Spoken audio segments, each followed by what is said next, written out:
Hello, and welcome to part 2 of Is Cave Johnson a Good Boss? If you haven't seen my first video about this, then please go and watch that first. Now, let's get into this. Our first line of dialogue is this. Congratulations! The simple fact that you're standing here listening to me means you've made a glorious contribution to science.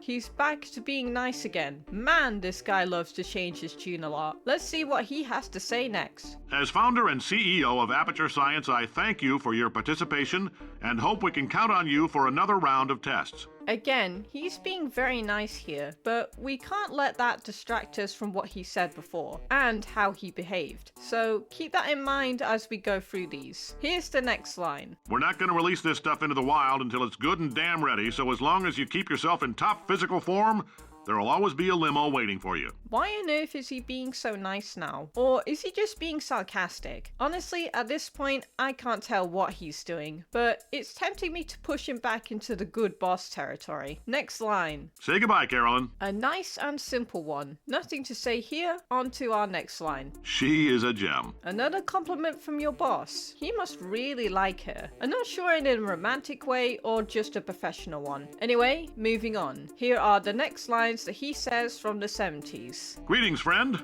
I'm Cave Johnson, CEO of Aperture Science. You might know us as a vital participant in the 1968 Senate hearings on missing astronauts. And you've most likely used one of the many products we invented, but that other people have somehow managed to steal from us.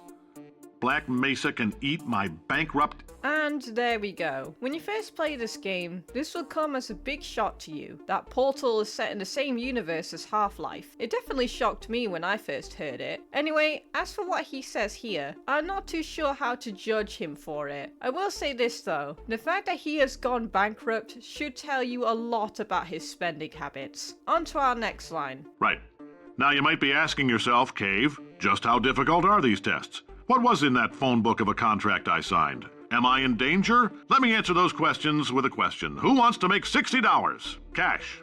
He's dodging the question here. That's definitely suspicious. I'm guessing there was a lot of shady things in that contract. The tests are also difficult, depending on your skill level. And you're definitely in danger down here, especially with all of this asbestos and deadly goo. So yeah, bad boss territory. Next line. You can also feel free to relax for up to 20 minutes in the waiting room, which is a damn sight more comfortable than the park benches most of you were sleeping on when we found you. Okay, he just admitted to kidnapping. I don't care what he has to say next. He is firmly in the bad boss territory now. Here's the next line. So, welcome to Aperture. You're here because we want the best, and you're it. Nope. Couldn't keep a straight face. Yeah, we're in it because you kidnapped us. Does this guy not realize what he just said before? Man, what a strange individual he is. Next line. Anyway, don't smudge up the glass down there. In fact, why don't you just go ahead and not touch anything unless it's test related? Why is he saying that? You know that when you tell people not to do things, they are going to do it, right? It's just human behavior. Perhaps he was trying to warn people. I don't know. Moving on. The testing area is just up ahead. The quicker you get through, the quicker you'll get your $60. Now, I don't know if $60 was good enough back then or a pitiful amount. So if you guys could tell me, that would be great. And if that pushes Cave even further into the bad boss territory, also tell me. On to the next line. Carolyn, are the compensation vouchers ready? Compensation vouchers. Compensation vouchers. For what? For what reason? How much would you be compensated? What is going on here? I can see why GLaDOS freaked out here. I would too. Next line. Great job, astronaut, war hero, and/or Olympian. With your help, we're gonna change the world. This on? Hey, listen up down there. That thing's called an elevator, not a bathroom. No words for this one, other than it's a little bit funny. Here's our next line. If you're interested in an additional $60, flag down a test associate and let them know. You could walk out of here with 120 weighing down your bindle if you let us take you apart, put some science stuff in you, then put you back together, good as new. I do not think that amount of money is worth it. I don't know what they're going to do with me. I don't know if it's even going to be safe. How can I even trust these people when they have a boss like Cave? No, just no. Here's the next line. In case you're interested, there's still some positions available for that bonus opportunity I mentioned earlier. Again, all you gotta do is let us disassemble you.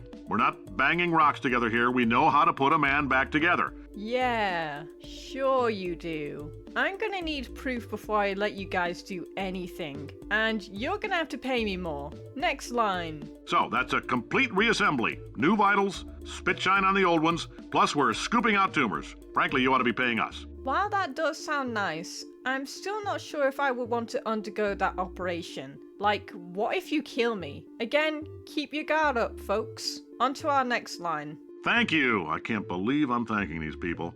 For staggering your way through Aperture Science's propulsion gel testing. You've made some real contributions to society for a change, and for that, humanity is grateful. While he did say some kind words, you can tell he didn't want to do it in the first place. And if he could do that with people who passed the propulsion gel tests, then he can do that to his own staff. Therefore, he's still a bad boss. Here's the next line. If you had any belongings, please pick them up now. We don't want old newspapers and sticks cluttering up the building. Why would he say sticks? Newspapers I can understand, but sticks? This man just says random things from time to time, and I don't get it. Anyway, moving on to the next line. For many of you, I realize $60 is an unprecedented windfall, so don't go spending it all on, I don't know, Carolyn, what do these people buy? Tattered hats? Beard dirt? Yeah, no shit. 60 is definitely not enough.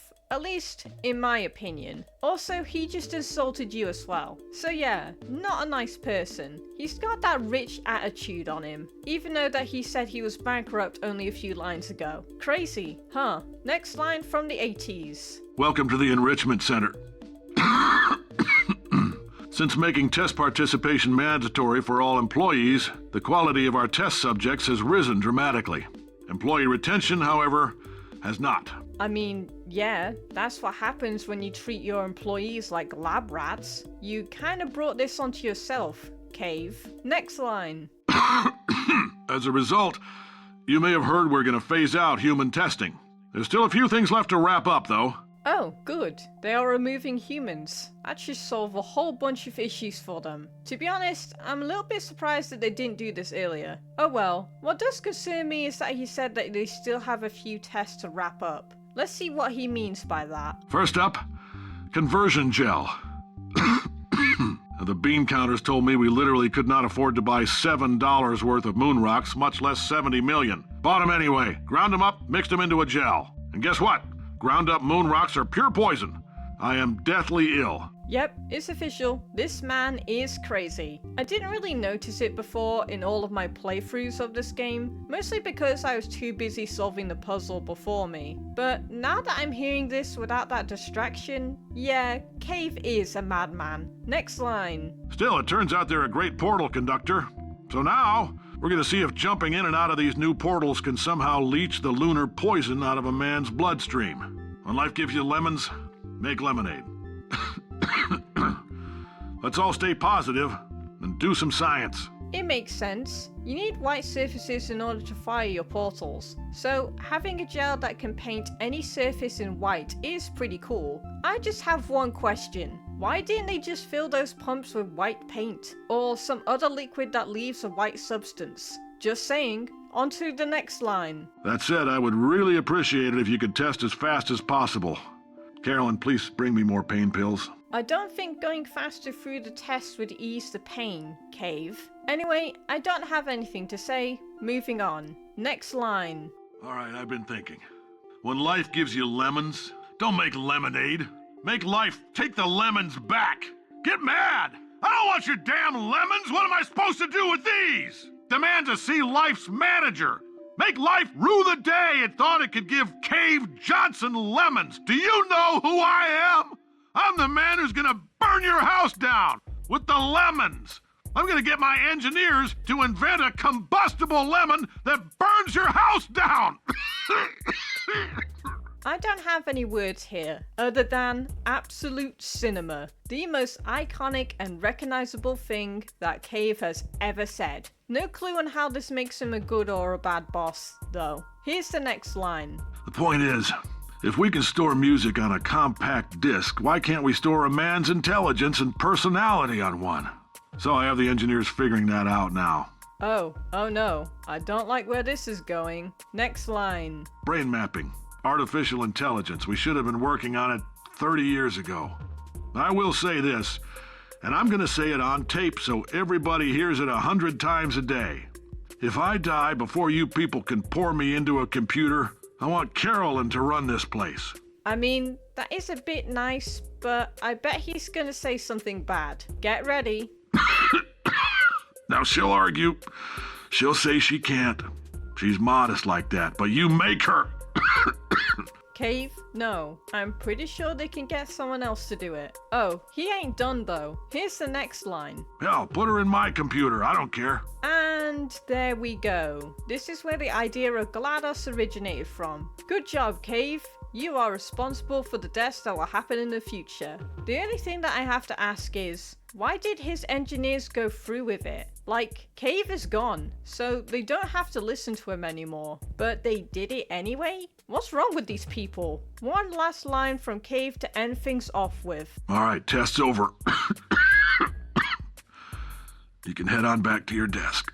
No words, other than, you were a very, very bad boss, Cave. I highly doubt that you will be missed. Now, I'm not going to cover any of the lines that he says from the vitrified doors. I'll let you guys decide if he's a good or a bad boss from those. As for what I think after going through all of these lines, well, I think you know what I'm going to say. Yes, Cave is indeed a bad boss. He started off great, but slowly got worse over time. I have no idea what caused this change to happen. I suppose no one can remain the same. Still though, there's a part of me that wonders what would have happened if Cave stayed on the right path. Would GLaDOS not have even existed? Who knows? Anyway, that's all I have to say for today. Thank you so much for watching, and I'll see you guys next time.